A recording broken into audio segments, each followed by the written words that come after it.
Welcome to Bharat media. నేను రేవతి. ముందుగా headlines. ఇరాన్లో సైనిక చర్యల ముగింపుపై ట్రంప్ కీలక ప్రకటన. మరో 2-3 వారాల్లో సైనిక కార్యకలాపాలను ముగిస్తామని స్పష్టీకరణ.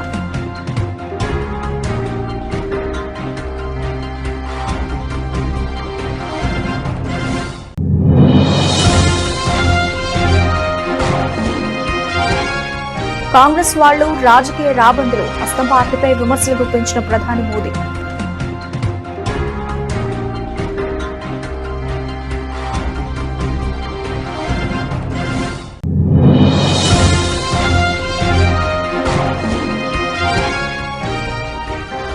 అల్లర్లకు మెజారిటీ ప్రజలను బాధ్యులను చేయడమే కాంగ్రెస్ లక్ష్యమన్న ప్రధాని మోదీ. వారివి బుజ్జగింపు, ఓటు బ్యాంక్ రాజకీయాలు అని విమర్శ.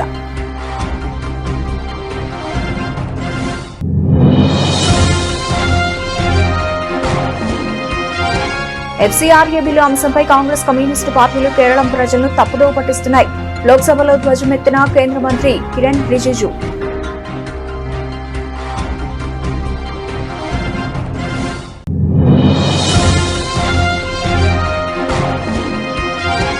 ట్యాంక్ బండ్ శివకు ప్రభుత్వం తరఫున సాయం అందించిన రేవంత్ రెడ్డి, అతని కుమారుడు వేణుమాధవ్ కు హోంగార్డు ఉద్యోగ నియామక పత్రం అందజేసిన సీఎం.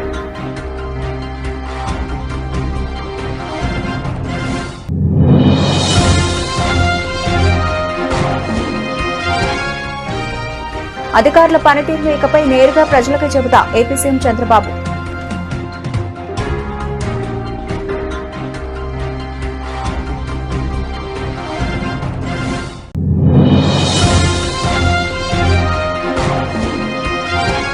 ప్రజాపాలన ప్రగతి ప్రణాళికలో భాగంగా ఏప్రిల్ 2వ తేదీ నుంచి గ్రామ సభలు నిర్వహించారు. జిల్లాల కలెక్టర్లను ఆదేశించిన డిప్యూటీ సీఎం భట్టి.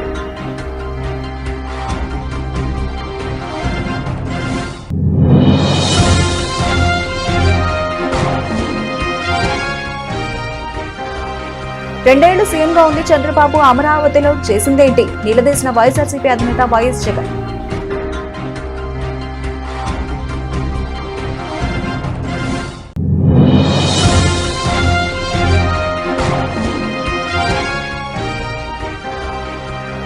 తెలంగాణ ప్రజల పక్షాన నిలబడినందుకు నన్ను టార్గెట్ చేశారు. అసెంబ్లీ ఘటనపై పాడి కౌశిక్ రెడ్డి.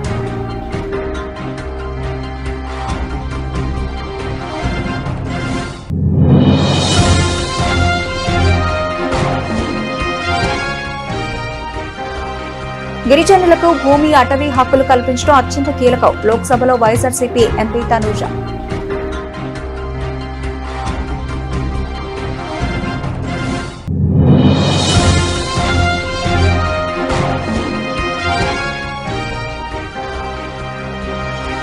పసిడి పరుగు 1.5 లక్షం దాటిన ధర.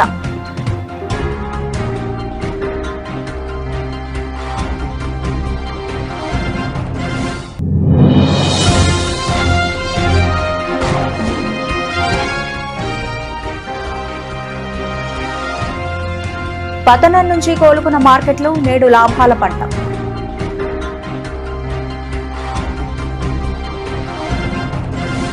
అమెరికా అధ్యక్షుడు డొనాల్డ్ ట్రంప్ ఇరాన్ విషయంలో కీలక ప్రకటన చేశారు. మరో 2-3 వారాల్లో ఇరాన్లోని అమెరికా సైనిక కార్యకలాపాలను ముగిస్తామని ఆయన స్పష్టం చేశారు. ఇరాన్ అధికారులతో చర్చలు కొనసాగిస్తూనే వైమానిక దాడులను కొనసాగిస్తున్న తరుణంలో ట్రంప్ ఈ వ్యాఖ్యలు చేయడం ప్రాధాన్యం సంతరించుకుంది. వైట్ హౌస్ లో జరిగిన ఒక కార్యక్రమంలో ట్రంప్ మాట్లాడారు. ఫిబ్రవరి 28న యుద్ధం ప్రారంభమైనప్పటి నుంచి పెరిగిన ఇంధన ధరల ప్రభావం గురించి విలేకరులు ప్రశ్నించగా, మేం ఇరాన్ను వీడితే చాలు, ధరలు అవే పడిపోతాయి. ఆ పని మేం త్వరలోనే చేయబోతున్నాం. మరో 2 వారాల్లో లేదా కొన్ని రోజులు అటు ఇటుగా ఈ పని పూర్తవుతుందని భావిస్తున్నానని ఆయన బదులిచ్చారు. I would say that within 2 weeks, maybe 3, we're hitting them very hard. Last night we knocked out tremendous amounts of missile-making facilities. As you probably read or wrote, we knocked out. Excuse me? Pardon me for interrupting.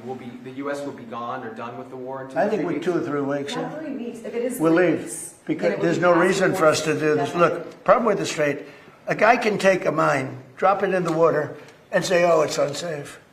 It's not like you're taking out an army or you're taking out a country or they can drop it. Or you can take a machine gun from the shore and shoot few bullets at a ship, or maybe an over-the-shoulder missiles, small missiles. That's not for us. That'll be for France. That'll be for whoever's using the strait. But I think when we leave, probably that's all cleared up. Today I heard tremendous numbers of ships were sailing through. We're negotiating with them right now. They've been, again, we have had regime change. Now, regime change was not one of the things I had as a goal. I had one goal. They will have no nuclear weapon. And that goal has been attained. They will not have nuclear weapons. But we're finishing the job. And I think within maybe 2 weeks, maybe a couple of days longer to do the job. But we want to knock out every single thing they have. Now, it's possible that we'll make a deal before that, because we'll hit bridges, and we've hit some. We'll hit some bridges. We've got a couple of nice bridges in mind. But if they come to the table, that'll be good. But it doesn't matter whether they come or not. We've set them back. It'll take 15 to 20 years for them to rebuild what we've done to them. They have no Navy. They have no military. They have no Air Force. They have no telecommunications. They have no anti-aircraft systems. They have no leaders. You know, their leaders are all gone. That's why we have regime change. We have nice new leaders. దేశంపై పడకుండా సమర్థంగా ఎదుర్కొంటున్నామని ప్రధాని నరేంద్ర మోదీ అన్నారు. యుద్ధం కారణంగా ఇంధనం ధరలు పెరగకుండా నియంత్రిస్తున్నామని చెప్పారు. మంగళవారం గుజరాత్లోని వావధరాజ్ జిల్లా నాని గ్రామంలో జరిగిన సభలో ఆయన ప్రసంగించారు. యుద్ధం కారణంగా ప్రపంచంలోని అన్ని దేశాల్లో ఇంధనం ధరలు పెరగడంతో పాటు ఇతర సమస్యలు ఎదురయ్యాయని తెలిపారు. దేశంలో మాత్రం పెరిగిన ధరల భారాన్ని కేంద్రమే భరిస్తోందని తెలిపారు. గ్యాస్, చమురుకు కొరత రాకుండా చూస్తోందని పేర్కొన్నారు. అయితే గ్యాస్ కు, ఆయిల్ కు కొరత ఉందని తప్పుడు ప్రచారం చేసి పెట్రోల్ బంకుల వద్ద జనం క్యూలు కట్టేలా కాంగ్రెస్ రెచ్చగొడుతోందని మోదీ ఆరోపించారు. కాంగ్రెస్ ను రాజకీయ రాబందులో ఉన్న పార్టీ అని విమర్శించారు. वैश्विक संकट के दौर में भी राजनीतिक रोटियां सेकने के बाद नहीं आ रहे। इसी सियासी षड्यंत्र में सबसे आगे कोई है तो कांग्रेस पार्टी है। आज जब देश को एकता और एकजुटता की जरूरत है, कांग्रेस के नेता देश को बांटने में लगे हैं। आज जब देश को भरोसे की जरूरत है, कांग्रेस भय और अफवाह फैलाने में लगी है। आज जब देश को संयम की जरूरत है, कांग्रेस लोगों को उकसाने में जुटी है। राजनीतिक गिद्धों की तरह कांग्रेस इंतजार में है कि कब देश परेशानी बढ़े और उसके बहाने उनको सियासी फायदा मिले। भाइयों बहनों, आज दुनिया के छोटे से लेकर बड़े सुपर पावर देशों तक में डीजल पेट्रोल के दाम कहीं 10%, कहीं 20%, कहीं 25% तक बढ़े हैं। लेकिन भारत इसका असर देश की जनता पर नहीं पड़ने दे रहा है।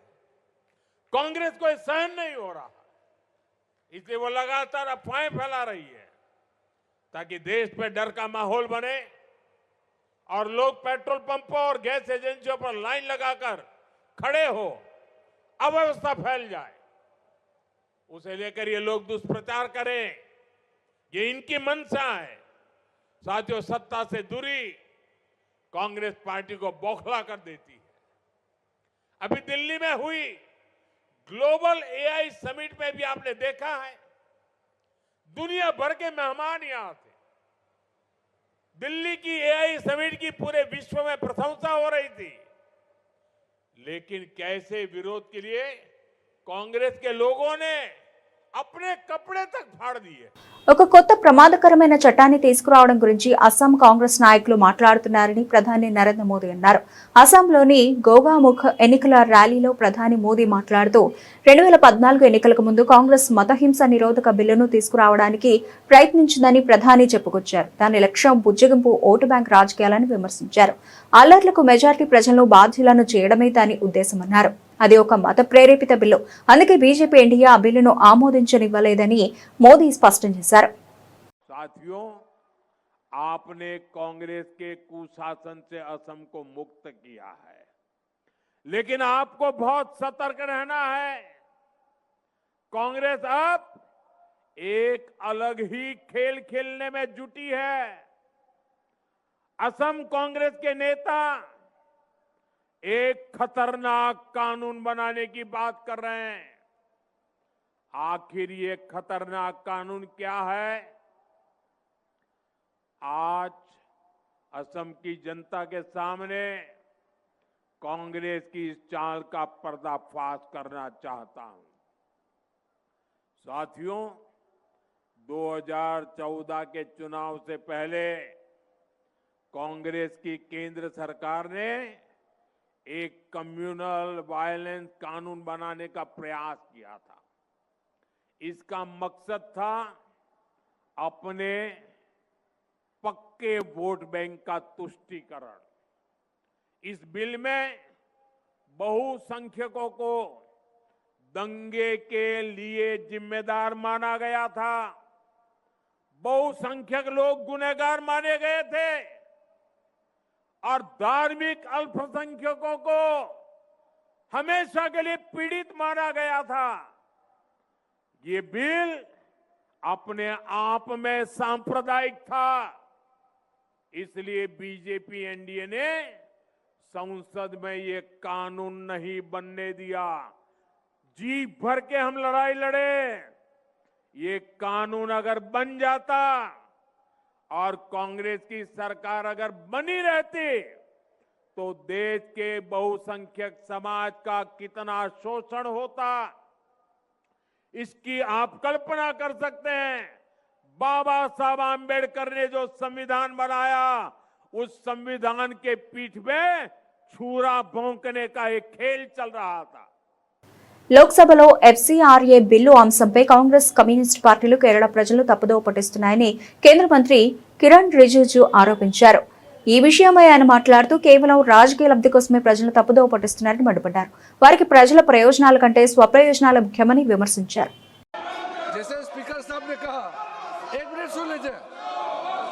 ये एफसीआरए अमेंडमेंट बिल पहले इंट्रोड्यूस हुआ था, इसीलिए आज सूची में आया है।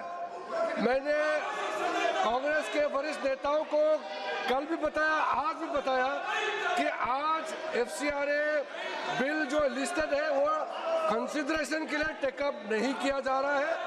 और दूसरी बात, एफसीआरए को लेकर के गलत फहमी जो फैलाया गया है केरल में, ये ठीक बात नहीं है। एफसीआरए का जो ओरिजिनल बड़ा अमेंडमेंट 2010 में कांग्रेस ने जो लाया था, उसके बाद कई अमेंडमेंट आए हैं। इस बार जो अमेंडमेंट है ये फॉरेन से कंट्रीब्यूशन आता है उसके रेगुलेशन के लिए और सही इस्तेमाल के लिए, नेशनल सिक्योरिटी, नेशनल इंटरेस्ट, इसका ध्यान में रखते हुए पैसा का गलत इस्तेमाल ना हो, इसका निगरानी के लिए एक अच्छा कदम रहा है। और यही सरकार कर रहे हैं, किसी धर्म के खिलाफ नहीं है, किसी संगठन को टारगेट नहीं किया जा रहा है। यह केरल में चुनाव को देखते हुए कांग्रेस और कम्युनिस्ट वालों ने गलत बात को फैलाया गया है। The Congress and Communist Party are misleading the people of Kerala about the FCRA. Tank bund శివకు ప్రభుత్వం తరఫున సీఎం రేవంత్ రెడ్డి ఆర్థిక సాయం చేశారు. శివ కుటుంబానికి 5 లక్షల రూపాయలతో పాటు అతడి కుమారుడు వేణుమాధవ్కు హోంగార్డ్ ఉద్యోగ నియామక పత్రాన్ని అందజేశారు. ట్యాంక్ బండ్పై నుంచి ప్రమాదవశాత్తు పడిన ఆత్మహత్య చేసుకోవాలని దూకిన ఎంతో మందిని శివ కాపాడారు. ప్రస్తుతం ఉపాధి లేక కుటుంబ పోషణ భారమై శివ కుటుంబం ఇబ్బందులు పడుతూ ఉండగా ఆ విషయం సీఎం దృష్టికి వచ్చింది. ప్రభుత్వం తరఫున సాయం అందించాలని అప్పట్లో అధికారులను సీఎం ఆదేశించారు. తాజాగా శివకు ఆర్థిక సాయంతో పాటు అతడి కుమారుడికి హోంగార్డ్ ఉద్యోగ నియామక పత్రాన్ని సీఎం అందజేశారు. ఉపాధి కోసం ట్యాంక్ బండ్ సమీపంలో తనకు ఒక స్విమ్మింగ్ పూల్ నిర్మించి ఇవ్వాలని శివ కోరగా చర్యలు చేపట్టాలని అధికారులను సీఎం ఆదేశించారు. డబుల్ బెడ్రూమ్ ఇంటిని సైతం మంజూరు చేయాలని సూచించారు.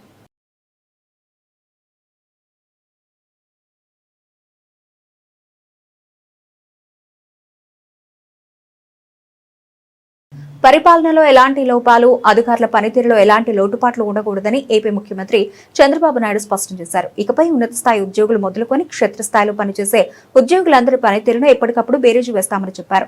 పనితీరు బాగున్న అధికారులను మరింత ప్రోత్సహిస్తామని, పనితీరు సరిగా లేని వారిని గాడిలో పెడతామని, అప్పటికీ మారకుంటే నిబంధనల ప్రకారం వ్యవహరిస్తామని చెప్పారు. ఇకపై జిల్లాల పర్యటనకు వెళ్లే సందర్భంలో వివిధ శాఖల పనితీరును నేరుగా పరిశీలిస్తానని వెల్లడించారు. రాష్ట్ర సచివాలయంలోని ఆర్టీజీఎస్ నుంచి వివిధ శాఖల పనితీరుపై ముఖ్యమంత్రి సమీక్షించారు. ఈ సందర్భంగా ముఖ్యమంత్రి మాట్లాడుతూ ప్రభుత్వం చాలా మంచి కార్యక్రమాలు చేపడుతోంది. గతంలో ఎప్పుడూ లేని విధంగా పెద్ద ఎత్తున సంక్షేమ కార్యక్రమాలు అమలు చేస్తోంది. వీటిని సమర్థవంతంగా అమలు చేయడాన్ని ప్రాధాన్యతగా తీసుకుంటూనే వీటిని ప్రజల్లోకి తీసుకెళ్లడాన్ని కూడా అంతే ప్రాధాన్యతగా తీసుకోవాలని ముఖ్యమంత్రి సూచించారు.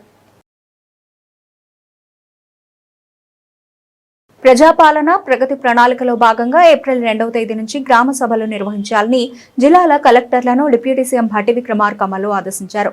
ప్రజాభవన్ నుంచి ఆయన కలెక్టర్లతో వీడియో కాన్ఫరెన్స్ లో మాట్లాడుతూ రాష్ట్ర వ్యాప్తంగా ఒకే తరహాలో గ్రామ సభలు నిర్వహించాలన్నారు. తొలుత సీఎం సందేశం, అటుపై రాష్ట్ర ప్రభుత్వం అమలు చేస్తున్న పథకాలు, రైతు భరోసా, 200 యూనిట్ల ఉచిత విద్యుత్, ఇంద్రమ్మ ఇళ్ల లబ్ధిదారుల వివరాలను వినిపించాలని తెలిపారు. ఇప్పటికే తమ ప్రభుత్వం అమలు చేస్తున్న సంక్షేమ పథకాలతో పాటు జూన్ 2 నుంచి అమలు కానున్న ఇందిరమ్మ జీవిత బీమా పథకాన్ని వివరించాలని, ఇందుకోసం పౌర సంబంధాలు, సాంస్కృతిక శాఖల సహకారం తీసుకోవాలని మల్లు భట్టి విక్రమార్క సూచించారు. సిఎస్కే రామకృష్ణారావు మాట్లాడుతూ ప్రభుత్వం అమలు చేస్తున్న పథకాలపై గ్రామ సభల్లో ప్రజల ఫీడ్బ్యాక్ ను సేకరించాలని కలెక్టర్లకు సూచించారు.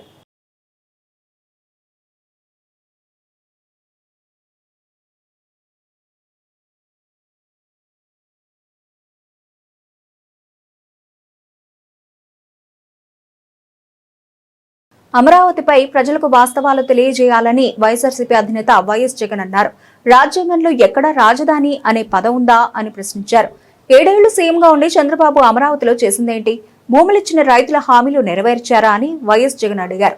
వైఎస్ఆర్సీపీ అధినేత వైఎస్ జగన్ తాడేపల్లిలో మీడియా సమావేశంలో మాట్లాడుతూ శాసనసభలో అమరావతిపై తీర్మానం ఒక డ్రామా, రాజధానిపై అసెంబ్లీలో తీర్మానం అవసరం లేదని స్వయంగా మంత్రి పార్థసారథి చెప్పారు.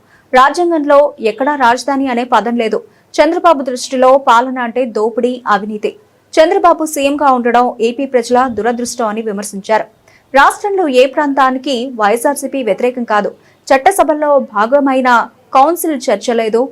కౌన్సిల్ సభ్యులు అవినీతిని బయటపడతారని బాబు భయం. సభలు చట్టాలు చేస్తాయి, సవరణలు చేయగలుగుతాయి అంటూ వ్యాఖ్యానించారు. నిజంగా చంద్రబాబు నాయుడు గారి వంటి వ్యక్తి రాష్ట్ర ముఖ్యమంత్రిగా ఉండడం నిజంగా ఆంధ్ర రాష్ట్ర ప్రజలు చేసుకున్న దురదృష్టం. ఎందుకంటే ఈ మనిషికి చిత్తశుద్ధి లేదు, ఈ మనిషికి నిజాయితీ అంతకన్నా లేదు. పరిపాలన అంటే చంద్రబాబు నాయుడు గారి దృష్టిలో అది కేవలం దోపిడీ చేయడానికి, అవినీతిని చేయడానికి మాత్రమే తన దృష్టిలో పరిపాలన అంటే. రకరకాలుగా ఈ పద్ధతుల్లో దోపిడీ చేసే కార్యక్రమంలో భాగంగా దానికి రకరకాలుగా పేర్లు పెడతాడు, రకరకాలుగా దాని చుట్టూ డ్రామాలు అల్లుతాడు. విజన్ అంటాడు, సంపద సృష్టి అంటాడు. ఇలా రకరకాలుగా కొత్త కొత్త పేర్లు పెడతాడు. పేర్లు పెట్టి టాపిక్లు డైవర్ట్ చేస్తూ, స్కాములు చేస్తూ దోచేసే ప్రయత్నాలు చేస్తూ ఉంటాడు. అమరావతిలో గత వారం జరిగిన తీర్మానంలో కూడా, శాసనసభలో తీర్మానంలో కూడా, ఆ డ్రామాలో కూడా ఇవే మనకు కనిపిస్తాయి. ప్రజలను పక్కదోవ పట్టించడం, ఆ పక్కదోవ పట్టించే కార్యక్రమంలో తన దోపిడీకి స్టాంప్ వేసుకోవడం, తన దోపిడీ నుంచి డ్రామాను డైవర్ట్ చేస్తూ ప్రజలను పక్కదోవ పట్టించే కార్యక్రమం. నిజంగా రాజధాని మీద అసెంబ్లీలో తీర్మానమే అవసరం లేదు అని రాష్ట్రంలో జరిగే మైనింగ్ స్కామ్ ను హరీష్ రావు అసెంబ్లీలో ఆధారాలతో సహా బయటపెట్టారని హుజురాబాద్ ఎమ్మెల్యే పాడి కౌశిక్ రెడ్డి తెలిపారు.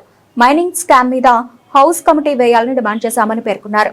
హౌస్ కమిటీ వేయడానికి సీఎం రేవంత్ రెడ్డికి ఏం సమస్య అని ప్రశ్నించారు. హైదరాబాద్ లోని తెలంగాణ భవన్ లో పాడి కౌశిక్ రెడ్డి మీడియాతో మాట్లాడుతూ దీనిపై సిఐడి ఎంక్వైరీ వేస్తామని ప్రభుత్వం చెబుతోందని, మంత్రి మీద సిఐడి ఎంక్వైరీ వేస్తే న్యాయం ఎలా జరుగుతుందని ఆయన ప్రశ్నించారు. మంత్రిని సిఐడి అధికారులు ప్రశ్నించే అవకాశం ఉంటుందని పాడి కౌశిక్ రెడ్డి అడిగారు. అందుకే పొంగులేటి శ్రీనివాసరెడ్డిని మంత్రి పదవికి రాజీనామా చేయాలని డిమాండ్ చేశామని తెలిపారు. అయితే దానం నాగేందర్ కడియం శ్రీహరితో ముఖ్యమంత్రి మాట్లాడించారని చెప్పారు. దానం నాగేందర్ నోటికొచ్చినట్లు మాట్లాడి బెదిరించారని తెలిపారు. ఇలా హుజురాబాద్లో పట్టణంలో డంపింగ్ యార్డ్ పెడతా ఉన్నారు.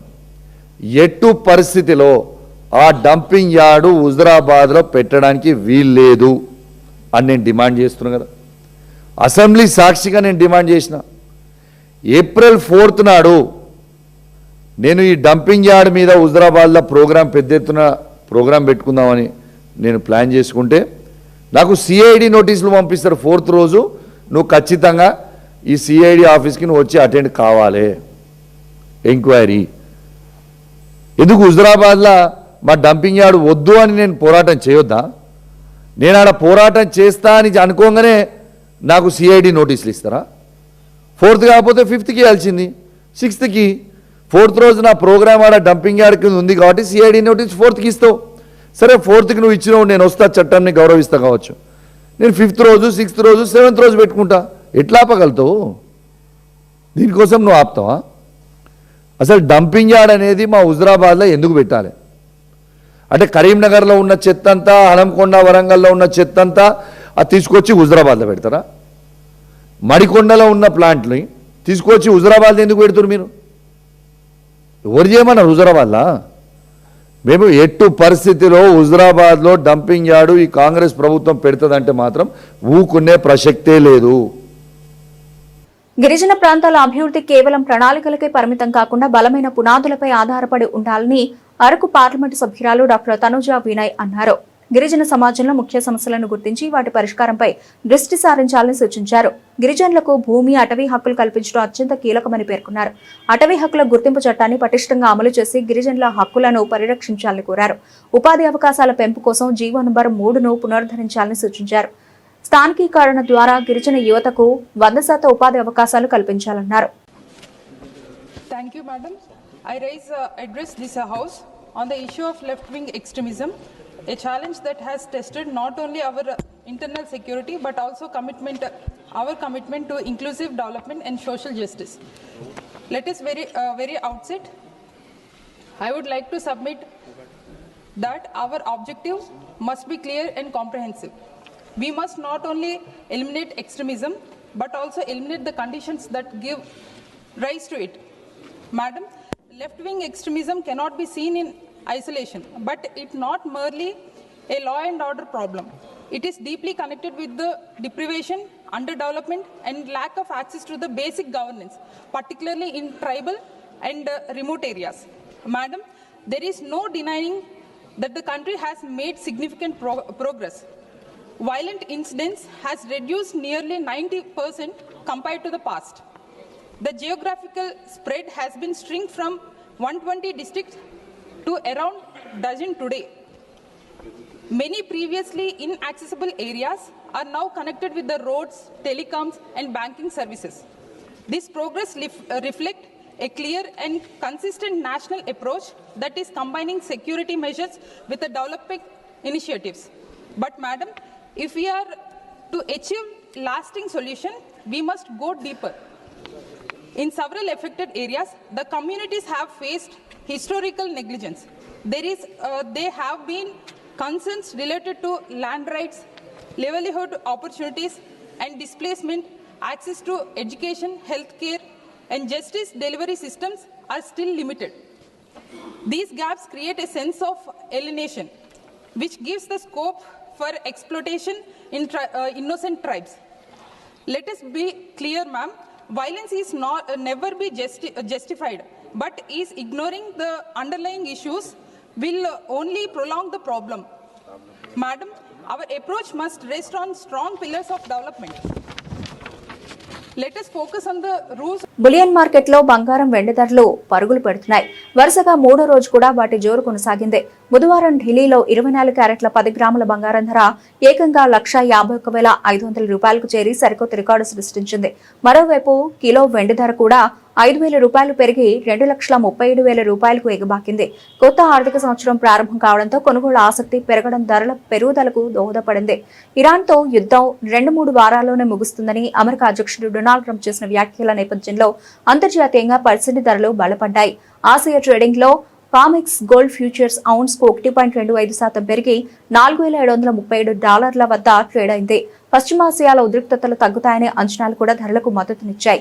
దేశవ్యాప్తంగా సగటున 24 క్యారెట్ల బంగారం ధర 10 గ్రాములకు 1,250 రూపాయల మేర పెరిగింది. ప్రస్తుతం 1 గ్రాము 24 క్యారెట్ల బంగారం ధర 14,827 రూపాయలు పలుకుతూ ఉండగా ఆభరణాల తయారీలో వాడే 22 క్యారెట్ల బంగారం ధర గ్రాముకు 13,591 రూపాయలుగా ఉంది. Indian bullion and jewellers association లెక్కల ప్రకారం సోమవారం నాటికి 10 గ్రాముల బంగారం ధర 1,46,733 రూపాయలుగా ఉంది. మహావీర్ జయంతి సందర్భంగా మంగళవారం మార్కెట్లకు సెలవు కావడంతో అవే ధరలు కొనసాగాయి. కొత్త ఆర్థిక త్రైమాసికం భారత స్టాక్ మార్కెట్లకు శుభారంభాన్ని ఇచ్చింది. గత నెలలో ఇరాన్ యుద్ధ భయాలతో భారీగా పతనమైన సూచీలు బుధవారం ట్రేడింగ్ ప్రారంభంలోనే భారీ లాభాలతో దూసుకెళ్లాయి. బీఎస్ఈ సెన్సెక్స్ ఏకంగా 1814 పాయింట్లు లాభపడి 73,762 వద్దకు చేరగా ఎన్ఎస్సి నిఫ్టీ 567 పాయింట్లు పెరిగి 22,899 రూపాయల వద్ద ట్రేడ్ అవుతోంది. అంతర్జాతీయంగా సానుకూల సంకేతాలు మార్కెట్ల సెంటిమెంట్లను బలపరిచాయి. 2-3 వారాల్లో అమెరికా బలగాలు ఇరాన్ను వీడుతాయని అమెరికా అధ్యక్షుడు డొనాల్డ్ ట్రంప్ చేసిన ప్రకటన ప్రపంచ మార్కెట్లలో జోష్ నింపింది. ఈ ప్రభావంతో అమెరికా మార్కెట్లైన S&P 500, డౌ జోన్స్ సూచీలు 2.5% నుంచి 2.9% వరకు పుంజుకోగా నాస్డాక్ 3.8% లాభపడింది. అదే ఉత్సాహంతో ఆసియా మార్కెట్లైన జపాన్ నిక్కీ 4%, దక్షిణ కొరియా కోస్పీ 6% మేర పెరిగాయి. దేశీయంగా చూస్తే బ్రాడర్ మార్కెట్లలోనూ కొనుగోళ్ల సందడి కనిపించింది. Nifty mid cap, small cap సూచీలు కూడా 2.5% పైగా లాభపడ్డాయి. మార్కెట్లలో భయాలను, అనిశ్చితిని సూచించే ఇండియా వోలటాలిటీ ఇండెక్స్ 15% పడిపోయి 23.65కు చేరడం ట్రేడర్లకు ఊరటనిచ్చింది.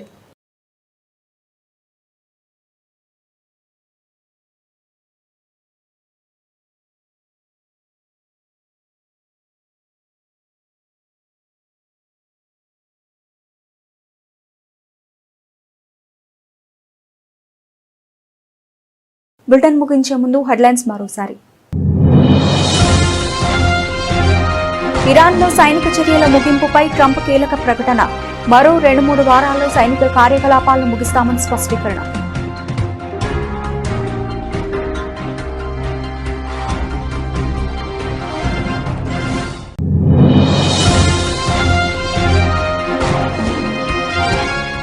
కాంగ్రెస్ వాళ్లు రాజకీయ రాబందులు, హస్తం పార్టీపై విమర్శలు గుప్పించిన ప్రధాని మోదీ.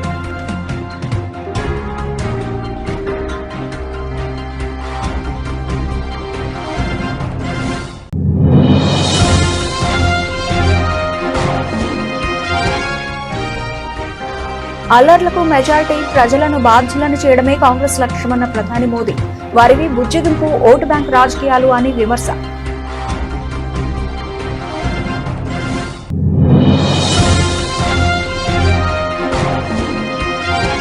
FCRA బిల్లు అంశంపై కాంగ్రెస్, కమ్యూనిస్టు పార్టీలు కేరళం ప్రజలను తప్పుదోవ పట్టిస్తున్నాయి. లోక్సభలో ధ్వజమెత్తిన కేంద్ర మంత్రి కిరణ్ రిజిజు.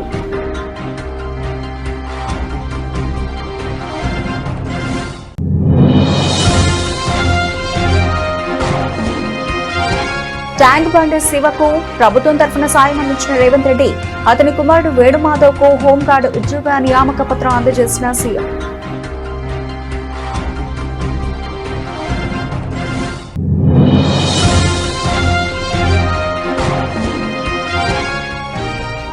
అధికారుల పనితీరును ఇకపై నేరుగా ప్రజలకే చెబుతా ఏపీ సీఎం చంద్రబాబు.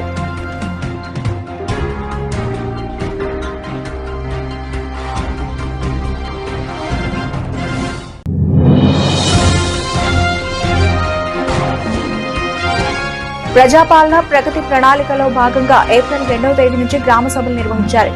జిల్లాల కలెక్టర్లను ఆదేశించిన డిప్యూటీ సీఎం భట్టి.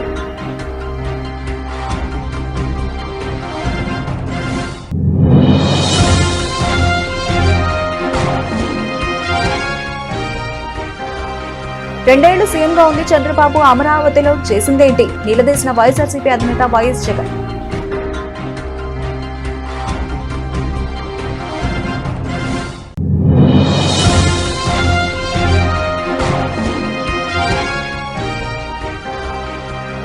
తెలంగాణ ప్రజల పక్షాన నిలబడినందుకు నన్ను టార్గెట్ చేశారు. అసెంబ్లీ ఘటనపై పాడి కౌశిక్ రెడ్డి.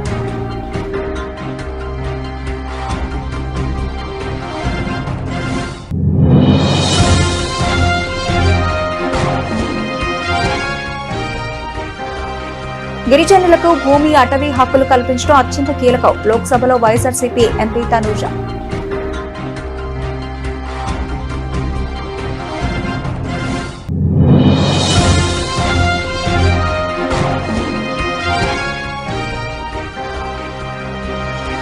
పసిడి పరుగు 1,50,000 దాటిన ధర.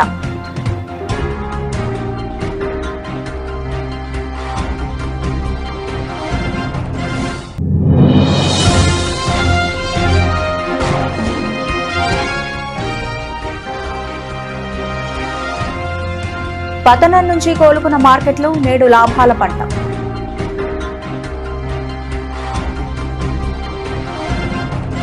ఇవి ఇప్పటివరకు కనబడిన అప్డేట్స్. మరిన్ని అప్డేట్స్ తో మళ్ళీ కలుద్దాం. అంతవరకు సెలవు. నమస్తే.